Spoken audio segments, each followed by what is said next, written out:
Hello বন্ধুরা, স্ক্রিনে তোমরা দুজন ডাব বিক্রেতাকে দেখতে পাচ্ছ, যারা রাস্তার পাশে দাঁড়িয়ে ডাব বিক্রি করছে। কিন্তু এই দুজন ডাব বিক্রেতার মধ্যে থেকে একজন ডাব বিক্রেতা কিডন্যাপার।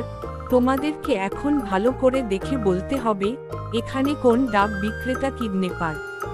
তোমরা যদি উত্তরটি গেস করতে পারো তাহলে সবার আগে কমেন্ট করে জানিয়ে দিও।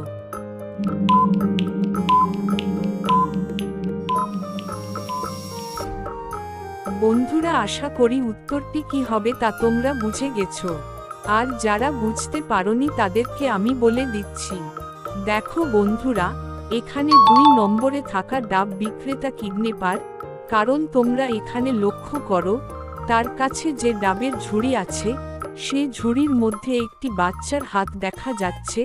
আর এতেই বোঝা যাচ্ছে 2 নম্বরে থাকা ডাব বিক্রেতা কিডন্যাপার।